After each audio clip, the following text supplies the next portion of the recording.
Athena Ronay Show. Welcome to the Athena Ronay Show. We have a special guest with us today who I actually have been a fan of for several years now. He is someone that I've started following because of one of my father's fans actually turned me on to his music, and she said, you have to listen to this guy. He is amazing. And I started watching him and I was like, absolutely blown away. So thank you to Gloria Tooley. We have to call her out because, I do believe probably Gloria Tooley is probably one of your biggest fans. No doubt about it. No doubt about it. I was on a show, and I am on a show that happens in Hopewell, Virginia, called the Old Dominion Barn Dance. It's put on by Donna Mead, and it's a great variety show, traditional country music.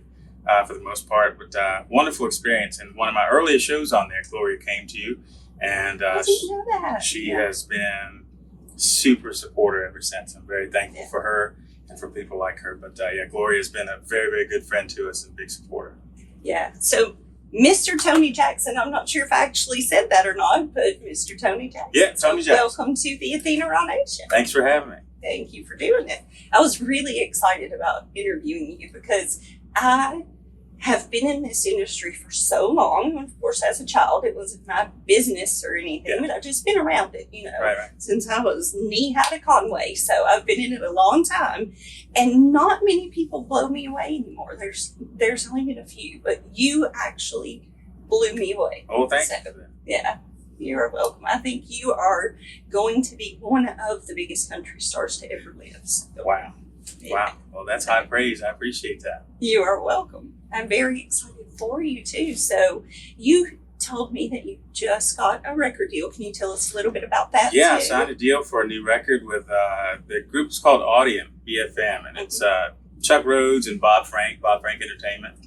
And so we are actually tracking now and hope to have a new record out in the fall. We're closing in on a date to let it go, but I'm super excited to be back in the studio making music again. That's great. Yeah, I'm excited for you too. Yeah. So are you going to be writing a lot of your own stuff? There'll be songs that I wrote, songs that I co-wrote, and some songs by some good songwriting friends of mine that I feel that says what I want to say, and I just need to deliver it. And I'm excited about it. I'm looking forward to it. That seems to be the most important thing to you. You say that over and over, that you want to make sure you connect with the words. Right. And, yes. Right. I typically won't perform a song unless I mean it. So some songs show up in the set list depending on how I feel that day. That same song the next day might be like, no, not that one, not that one. So if you see me performing it, then there's something in that song that speaks to me and says something that I might not be able to vocalize or wouldn't vocalize, but there it is in the lyrics, and I can let it fly. So, are you going to do collaborations with other artists again? I know you did. It's in the plans. I'm closing in on a couple of collaborations that I hope to make happen on this record. If not, then for absolutely the next one. But we just record as much as we can, and then we put songs together that fit together as one body of work, and see what comes out. That's one of the hardest things to go, okay, this is it. This is my album after thousands of songs that you've listened to and you've written and, collabed with people. It's so hard to do that and just say, okay. It is. Yeah. One of the challenging things is what to put out. You get with your team and you try to figure out, okay, here's what I like. Mm-hmm. But I'm not making it to sell it to me or to perform it for me. I'm making it to share and perform for others. And so, you get feedback from people on your team and people outside that says, I really love this tune. I really think this should be on there. And for me, I might be like, well, it's not my most favorite one. But, and then there are ones that I just head over heels, like this is the one, this is it. And then I kind of get like, wow, that's cool. And you're like, I'm crushed. Right. So I know, right? Yeah. So, but it's fun. At the end of the day, it's fun. The whole creative process and picking and choosing to decide what goes together and getting that feedback from people. I enjoy it. That's good. I think if I were to tell anyone after being in it for so long, what I would do, the main thing I would do is when you've picked your song and you've recorded it and you think this is great, show it to children. Let children listen. If children like it, for some reason, they can pick a song. Yeah. And they know. So that would be my best advice, I think. Show it to kids. With it. There are certain songs that we've done.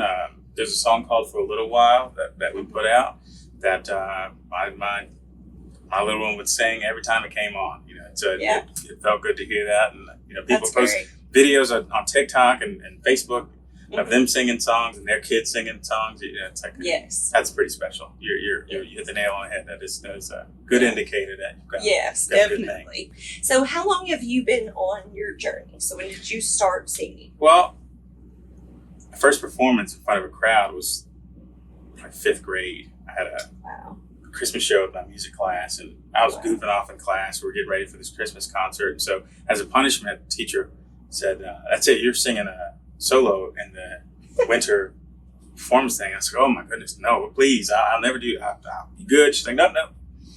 And so I had to do it, and it turned out to be great. All the other kids' parents were like, it's wonderful, it's great. So, but I've actually been touring and doing music, and only music, for 7 years now. Wow. So in 7 years, you have more social media views than most of the big artists out there right now. It's kind of nuts. In the country. Yes, because I was looking that up yesterday, and oh my gosh, like 43 million on one, 37 million on another. Right. You are so amazing. You just get, even without the record label before, you didn't need one. You were just out there doing your thing. Yeah, I'm very thankful for social media, because it gives people the opportunity to share what they like, instead of being told what here are your choices. Yes. And so it's been a blessing for musicians, especially independent ones, because you can get your music out to anybody who would want to hear it. The challenge, of course, is breaking through the noise and getting to those people. But it kind of levels the playing field, and that's been a very good blessing for me. That's amazing. So I had one really big question. I don't know if you want to answer how you want to answer this or not, but my biggest question is, you have a lot of comparison to George Jones because of the songs that have gotten so much recognition. Just happen to be George Jones songs.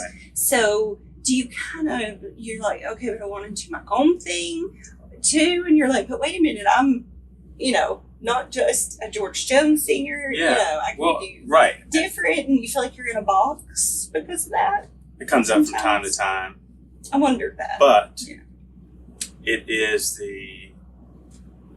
was a catalyst for people being drawn to me as an artist in the first place. So you kind of can't have one without the other, right? If there was a thing that got you on their radar and they come and check out my music, and they like it and come out and see me and come out to support me, then I owe it to that tribute. And because that's what it was meant for originally, was a tribute. I recorded that right after he died, and being a fan, we wanted to do it. So some friends of mine got in the studio recording and some other stuff, and we just recorded the song and took a little video of it and put it on YouTube, and it just kind of took off.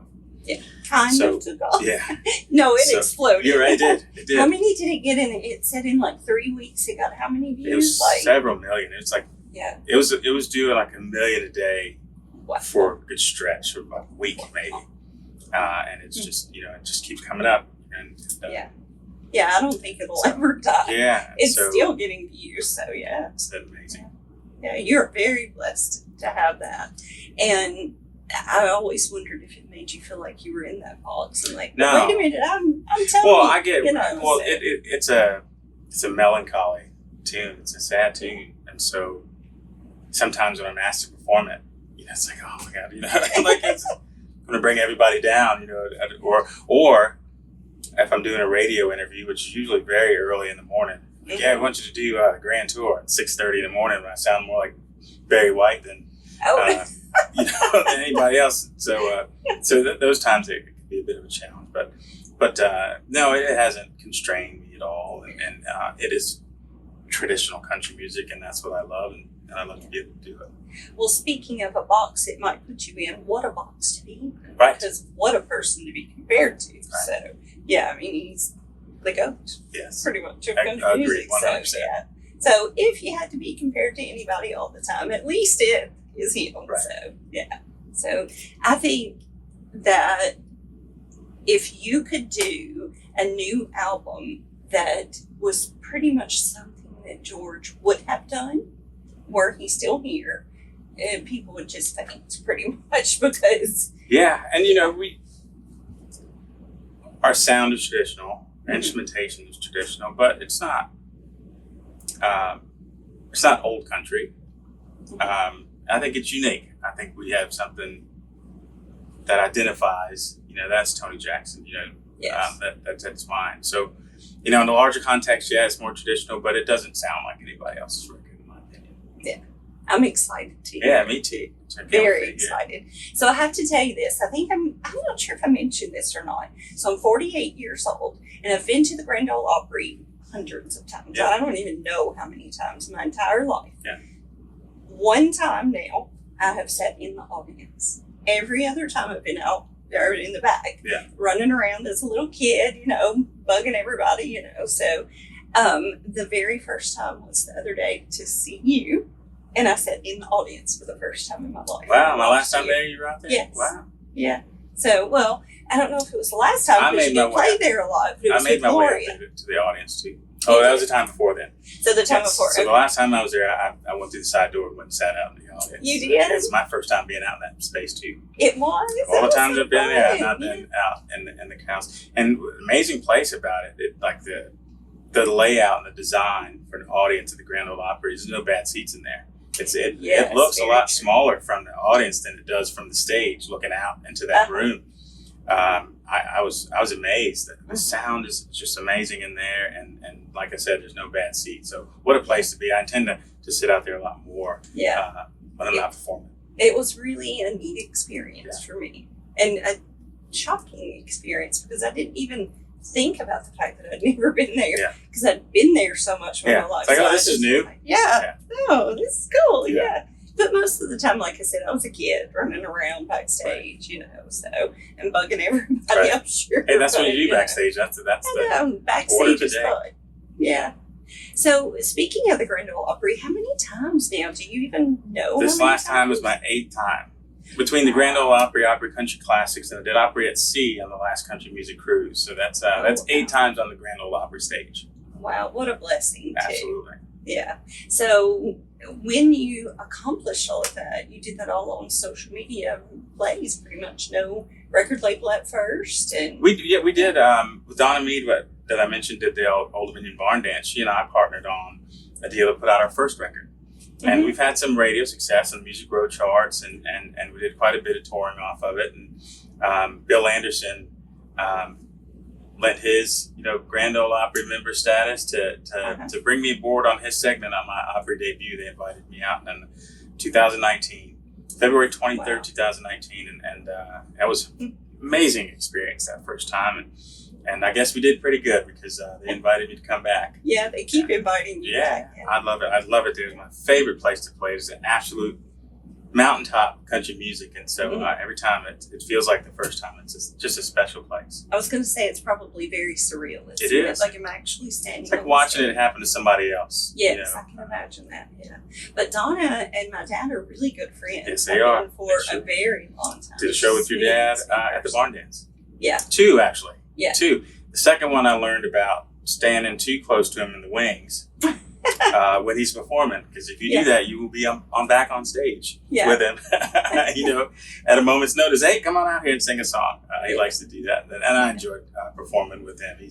He is a really, really fantastic entertainer. It's like a master class watching him when he comes to the Barn Dance and how well he engages with folks. I enjoyed watching him. Yeah, he really genuinely is grateful for the people that come out, and he just loves it. He is really grateful, and it shows. Yeah, too. Exactly. Yeah. I'm looking forward to him inviting me out to his music place out there and doing some show. Red Bull. That hasn't happened yet, but well, it will now. I'll keep working on it. Okay. I actually told him I was interviewing you, and he said, I love that guy. He doesn't say that about a lot of people. Yeah, that's a high compliment because he is very particular when it comes to voices. He is so particular. So it's a high compliment. So another thing too, I wanted to talk about your tour coming up this year. You actually have, let me see, I wrote this down. So we have Tennessee, of course. We have Texas, Louisiana, Virginia, Oklahoma. So you're going all over the place. So a lot of people can see you on tour. Yes. Go to TonyJacksonMusic.com and look at our tour schedule and check it frequently because we're adding dates all the time. That Louisiana one just came in. We just got one in yesterday. A lot of them are reschedules from ones that we had to cancel. And then we're just adding new stuff. And so we're gearing up and ready to go. And hopefully we'll be close to whoever sees this and where they are. Hopefully we'll be somewhere nearby. They can come check us out. Yeah. You're actually on the bus right now. Yeah, we're on the bus right now. Head out. So, yeah. So I hope you have a great tour. It looks like you're going to have a good one. So, Thank you. Well, thanks for being on my show. Thanks for coming and hanging out. It's been good chatting with you. Thank you so much.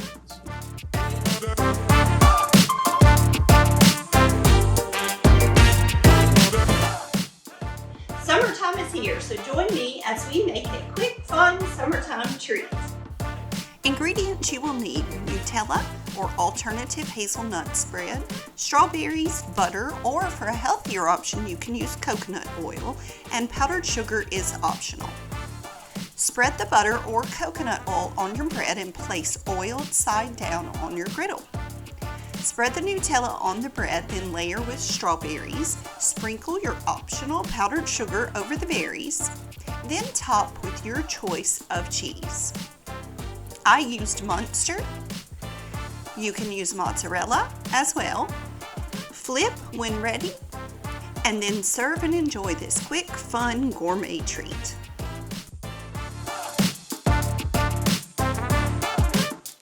We are going to be talking about my health journey, and I have with me my new assistant, Mr. James. He is going to be with me on the show a lot. Yeah, so I plan on having him, I cannot wait for this, to try out circus training in the future too. So watch out for that episode. I'm not doing it. With my health journey, we're going to talk about why. So we're going to have him do that and try that out. Yes, exactly. Yeah, he's going to be the me. Yeah, that I can't be. So, on this little segment of the show, we're going to start talking about chronic health issues, which is something that I have experienced, like I said, for 18 years. Chronic pain, chronic health. I have an incurable thing. And we're going to do a long and a short version of this. So the short version is now, if you want to keep watching this. But if you want to see the long version of my health history, which is very complicated and unique, you can go to my website or the YouTube page, and we're going to be sharing the longer version of this. So my health journey was absolutely crazy. So basically, I got what my grandmother had actually, which is she had tic douloureux, which is pain in the cranial nerves of your head. I get them mainly in my trigeminal nerve. It is called trigeminal neuralgia, and it is called the suicide disease because so many people take their lives because the pain is too much to handle. And fortunately for me, I don't have that all the time. I just get it very rarely. I actually was getting an episode of it yesterday, and I can take something called Zyflamand, which is an herbal steroid, and it kind of puts it at bay. But if it gets really bad, I can luckily take a steroid. A lot of people that have it, steroids don't work for them. But I think because mine is I have vascular issues, and the messed up blood flow for so long caused damage to my vagus nerve. So I think because mine has more inflammation of that vagus nerve when it gets mad and irritated, I'm lucky that I can take a steroid and take that away. So my journey is basically mostly vascular, but those vascular issues, collapsed veins. I had 2 collapsed veins, one in my abdomen that affected my left leg and the blood flow coming out of it back to my heart, and then one in the kidney that affected the blood flow coming out of the kidney. So both of those veins collapsed. The first one that we knew about was the one in my leg. I went through this crazy journey of 12 doctors trying to get help, and that was insane. It was my first experience of trying to get help in the medical field in America. And the main thing I've realized from that is American medicine is too specialized. because a vascular doctor really doesn't know how a kidney functions. He may have taken one class on that in school and forgot every bit of it, because I've had so many vascular doctors tell me, I don't know about the kidney. Don't want to know about the kidney. And I'm like, but it's all connected. I don't get that. So a vascular doctor can't really help you with the problem that your vascular problem is causing with your with your vagus nerve. He can't help you because he doesn't work with that. So that's what I've learned, that American medicine is way too specialized. I want to help you go through your journey, or your friend's journey, your mother, your siblings, whatever, your family members. So if you have someone, if you're a caregiver, if you are the person who has chronic illness, I want to help people go through that. Even if it's not chronic, if you're going through something and you have just a little health problem and you can't find help, ask us here on the page what we would recommend. We're not doctors, we're not health professionals, never going to say that. I am an expert in being a patient though. Definitely an expert in that. So if you have questions, ask them in the comments, send us something on the website, send us, a question, and maybe we'll try and help answer those questions for you, because I really want to help people through their journeys. So mine started with the pain in my face that we now realize was caused by the blood flow problems. I have had pelvic congestion, which was caused by having too many babies, which I was blessed to have. But having vascular issues, it just made everything worse. So that caused dysautonomia, which is the damage to the vagus nerve. That's what that's called. It just caused the pain in my face. POTS, which is where you stand up and your heart can't regulate your blood flow correctly, so you pass out sometimes. Way better now that I've had my kidney removed. So I've had a nephrectomy, had my kidney removed. That changed my life. I was in a wheelchair for years to be able to walk to Walmart. We were actually looking at wheelchairs before we found out that I was walking around with fluid on my heart and lungs all the time, and I couldn't stand up because the pain was so bad. Every time I would stand up, my back would just burn right behind my heart. So we were looking at wheelchairs for me to be able to clean the house more. So luckily, spinal cord stimulator now, that has really changed a lot for me, and it's made a huge difference. As James can attest though, I still have bad days. Ever since he's met me in the last few weeks, I've had bad days, unfortunately. Feeling a lot better today, luckily. Yay. But the first day he met me, we actually interviewed Tony Jackson. Mm-hmm. And I had to call him and say, okay, I got a problem. So he didn't know me or anything, but I was like, I'm kind of going, do I need to do this interview or go to the ER? We're going to show a clip of me doing the interview on the screen, so you guys can see that. If you didn't watch the interview, you need to go back and watch it, but if you didn't, we're going to put that up on the screen. But I did this interview with a partially collapsed lung, which is what I believe it was, because it felt like I've had that in the past. Definitely had fluid on my heart and lungs, so I still have bad days, but I'm way better than I was. But I did an interview the other day with a partially collapsed lung, but I'm way better now, luckily, so I won't be skipping that medication for that anymore. Not going to happen. I've learned my lesson. That was bad, Athena, but won't do that again.